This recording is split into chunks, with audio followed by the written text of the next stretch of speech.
Hey everyone, hope you're all doing okay. This is gonna be a very special video. Heihachi trailer just dropped. They revealed that one of the characters from this season is gonna be Heihachi, along with Eddie and Lydia, and we don't know who the fourth member is gonna be. And this trailer is one of the hypest things I've seen in a very long time. We're gonna pull a Jack's films and analyze this thing frame by frame. And as much as I love this trailer, I do have a couple of points that I want to go over and address them. Because if Tekken is going into DLC, they're resurrecting their old characters, and they're going into DLC with the story, then there are some things we need to discuss badly. But we'll get to that later. For now, let's jump right into the trailer. We got the Bandai Namco logo, the Tekken 8 intro sequence. The trailer starts with ancient scrolls or ancient manuscripts, and we've seen this in Tekken 8 main story mode, where they explain the origin of the devil gene and to talk about the devil. So it's the ancient writings. So let's move on. And then here we have the physical representation of the devil. Looks ugly. And then we have a representation of a warrior that stood up to the devil. And then we have another warrior.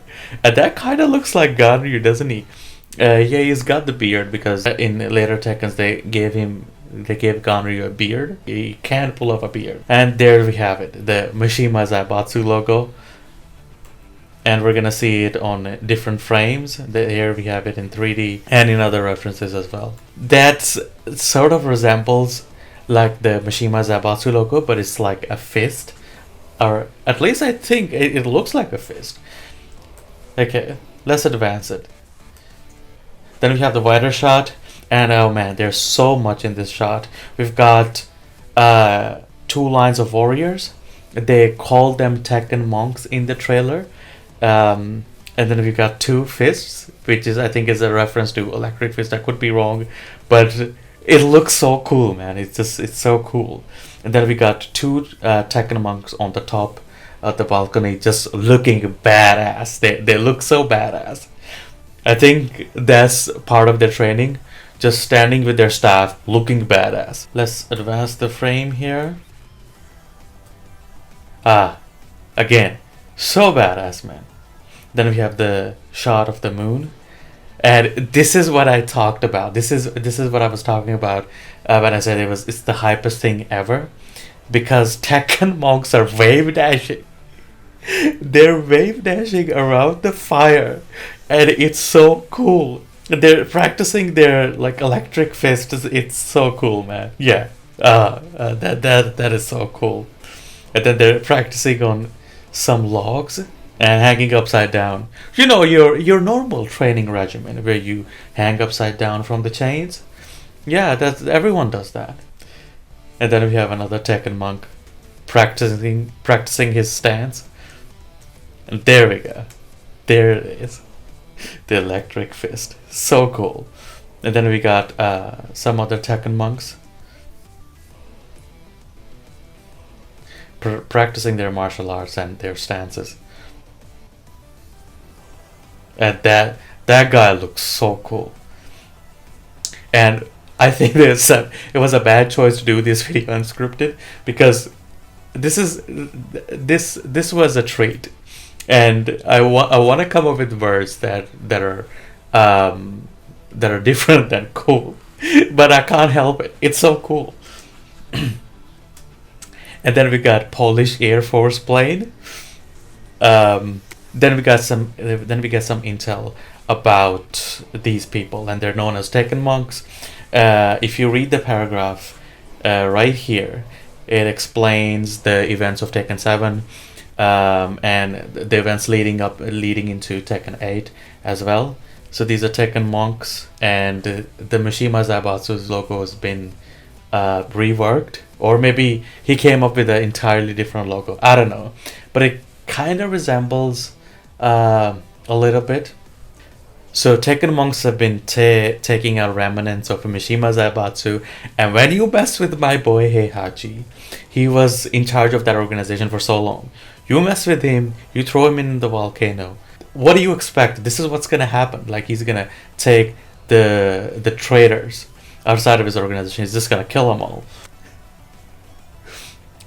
And then we have a shot of Lars and Eddie, I think, swapping intel, probably, with the Tekken Force. And then Lars squad as well. And we have Yoshimitsu as well. And let's talk about Eddie. Because ever since he was introduced in Tekken 3, he was one of the coolest characters. His capoeira was so amazing.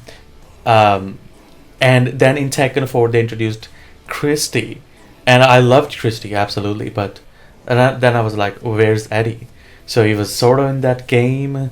And then in Tekken 5, he was an alternative skin, I believe. In Tekken 6, he joined Jin, where he waged war against the world. And like that was just a waste. It was a complete waste. But with the DLC, he's now front and center in the story, and I absolutely love that for him.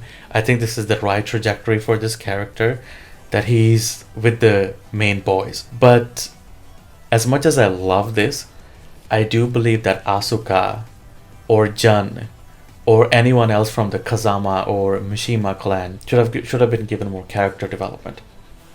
But we'll talk about that later. And there we have it. There we have it. That's one of my mains right there. And he's jacked.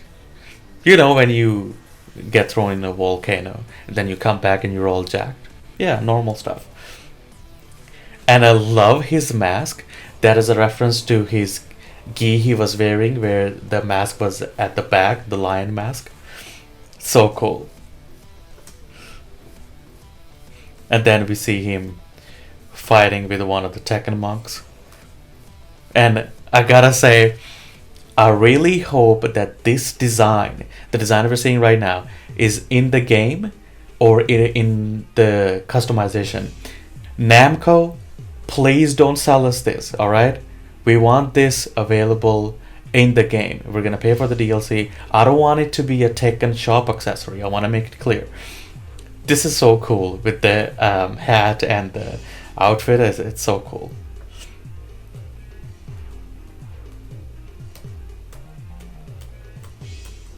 Yeah, he punched the absolute shit out of him.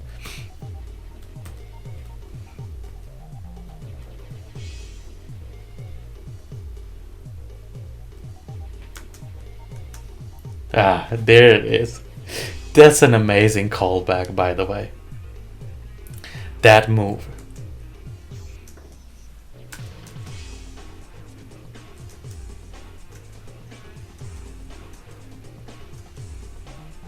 Amazing. And even that, I think that bindle also has the logo, Tekken Monk. I don't know the name of the organization, but let's call it Monks from now. And that has the Monks logo, the fist logo. So he's talking about he has toned his he has honed his body and technique exquisitely. Yet the mind is wavering. This might be him talking to one of the Tekken monks. This might be him referring to Kazuya, or this might be him referring back to himself when he was thrown into the volcano. He had practiced, but his mind was wavering, so his mind wasn't in balance with his body. So that might be a reflection from him regarding the past events. Ah, that kick.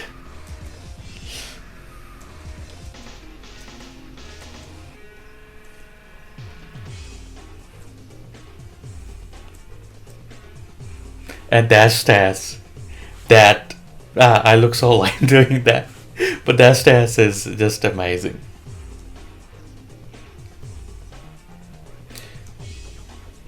I'm already gonna pre-order this. I didn't pre-order Eddie. I didn't pre-order Lydia. This is the reason. Just pre-order it. Then we have shot of 2 Tekken monks, and I think that's Heihachi. I could be wrong. These are either 3 Tekken monks or 2 Tekken monks with Heihachi. and I think they're trying to negotiate something. They're trying to negotiate Mishima Zaibatsu, or maybe they're planning to fight. If I had to take a guess, I think they might be trying to negotiate Mishima Zaibatsu, where they're like, I we want to take charge of Mishima Zaibatsu. So you can either give us the Mishima Zaibatsu or we're gonna fight.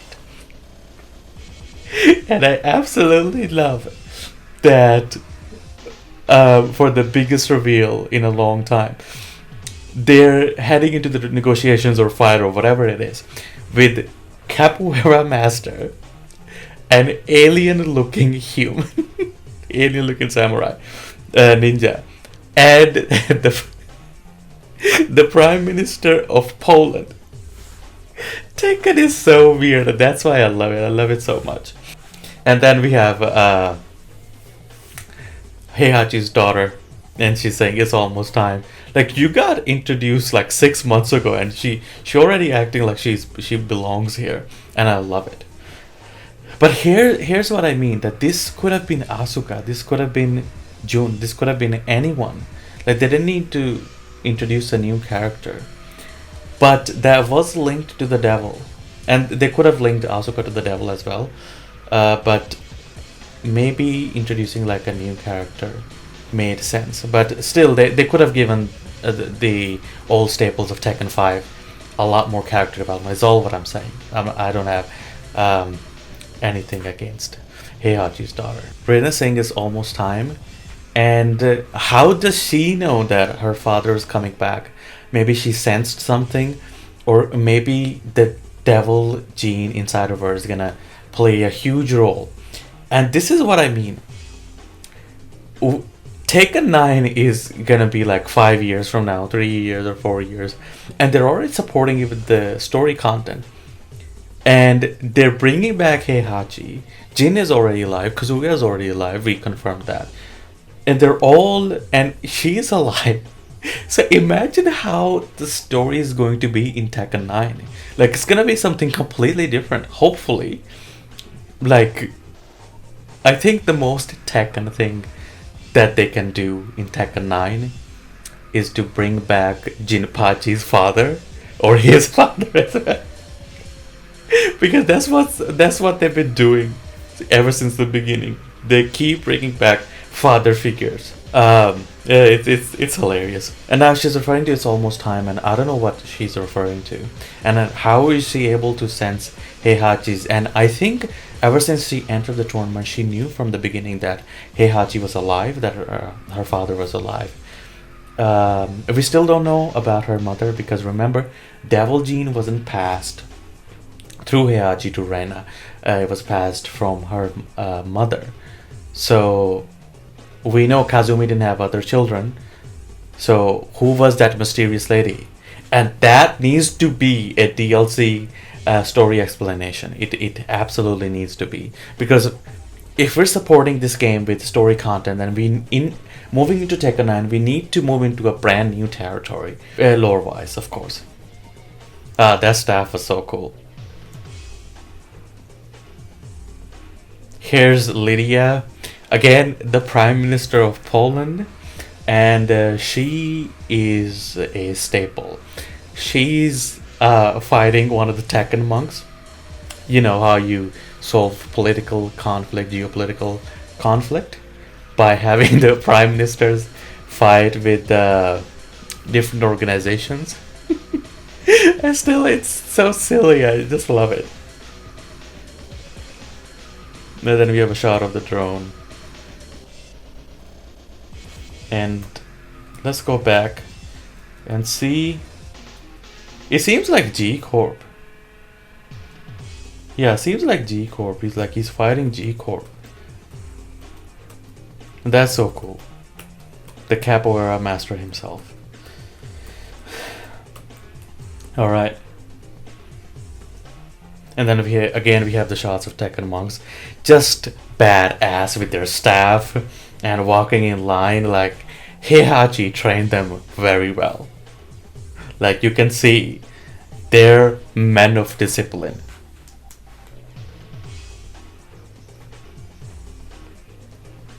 And I think it's Reina from the shoes. I think it's Reina facing Eddie. And this kind of looks like this setting looks like Azazel's setting from the temple. But I don't know why would she face Azazel here, or maybe it's someone else. Who knows? Now, this is another thing that we need to talk about. Is this the post-story content? You know, where Jin and Kazuya faced each other, and we had spoilers. Do I need to give a spoilers warning? Anyways, spoilers. When Angel Jin faced off Devil Kazuya, and Kazuya was knocked out, he wasn't killed, and then we saw a shot of Jun at the end. Now, is this gonna be after that storyline, or is this parallel to that storyline? And there is a shot in the trailer that I think it's supposed to say that it's parallel to that storyline. It's not something that's after. So we'll just have to wait and see. But it's interesting to theorize. And then we have my boy removing his damn mask. It's so cool. And I think it's Lydia with her father. Just from this shot alone, I think she's gonna have a major role to play. And they could have given so many existing characters, existing staples, this storyline. They didn't need to introduce new characters. This might be a controversial take, but as someone who's been with Tekken ever since Tekken 3, you have so many characters. You have so many characters.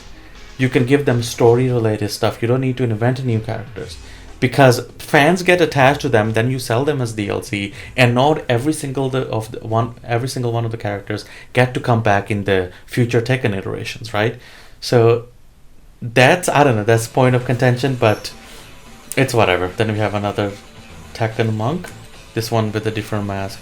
Then we have Jack 7. So I think this might be parallel to the existing storyline, because then we had Jack 8, obviously. And then we get to see the clash of Jin and Kazuya's, their space clash when they went to space, right? They pulled a Fast and Furious and they went to space and they clashed.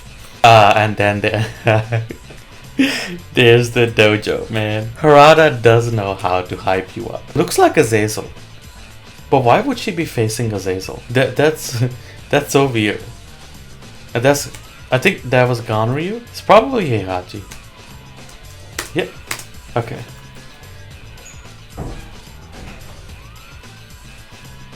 This is what I mean. Like, they showed us the clash between Angel Jin and Devil Kazuya. Remember at the end? When I saw this, I was like, this has to be a parallel thing, right? Like, it can't be a post-story thing. It has to be a parallel thing. This could be a post-story thing. So we don't know. We just have to wait and see. A badass shot of Eddie.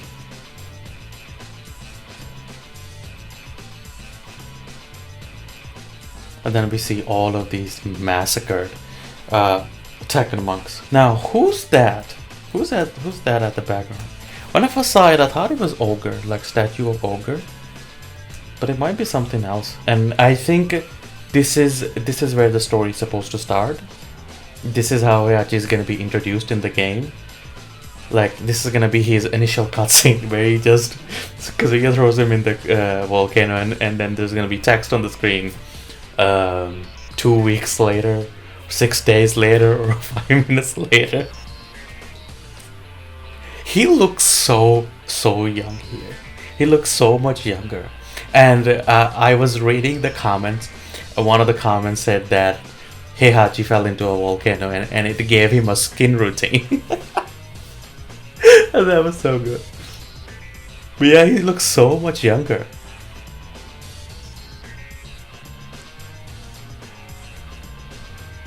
Then we see the scar. That's from the volcano, I suppose. I don't even know anymore, man. And then we see the tribute. A tribute to the older Tekken games.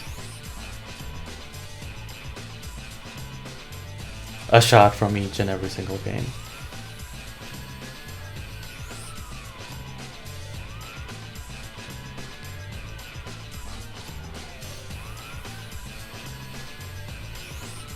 Look, he looks so young. His hair is not even that gray anymore. He's not even that wrinkly anymore. It's so good. What did he do with that volcano? The King of Iron Fist Resurrection. Yeah, I guess this could be like an entire lineup of games for Tekken, where they just revive the old characters, Wang, Jinrei, Jinpachi, and the old king, Kunimitsu. They can just revive all these characters in that spin-off. So, this was the entire trailer, and I have so many things to talk about, but we've already gone over some of the things. What's your guess? Who's gonna be the character in Winter? If I had to take, because look at these three revealed characters, they don't make any sense. What was the strategy behind them? How did they decide on who to bring back? It's so weird. So maybe in Winter they're gonna introduce Gigas, or someone entirely different, or maybe Master Raven. Like at this point, I can't even tell. So first up, I absolutely love the idea that Harada is supporting Tekken with more story content. I think it's brilliant because just buying another character is not a reason to pay the price. So having a character and another storyline, I think it's brilliant. I would absolutely buy this, and it's another way of giving longevity to the game. You can keep supporting this with story content as long as that story content is comprehensible or reasonable. So it's not like, oh, they killed each other and then he was brought back through some magic or through some other mythical thing. It has to make sense, and it has to be a cohesive. Talking about Tekken, why am I saying cohesive? But it has to be a reasonable storyline, which they can absolutely support. They can absolutely support that. But it doesn't have to be a story that's just obligatory, where they put out story content just for the sake of putting out story content. I think that's just going to degrade the game. So hopefully, fingers crossed that they actually put out material that is good, that is enjoyable. So that's a good decision, right? Second point, how did he come back? I have no idea how he came back. Harada said he was completely dead, and I'm just wrapping my head around like how did he come back? But I don't even care. No one cares how he came back. Everyone has made the jokes. Get your jokes out of the way. Everyone has made their jokes. But the fact he's back, it's so amazing. I wanted it back. Like, it was, I didn't say this out loud, but I wanted it back so much. If you didn't know, I loved the old Tekken series. I didn't like Tekken 7. I loved Tekken 8, but didn't like Tekken 7. I think after Tekken 5, Tekken was going down this path where they lost their identity. To me, at least. Like, a lot of fans, they love those later Tekken iterations. But for me, I think it wasn't doing anything for me. My favorite one still is Tekken Tag Tournament 2.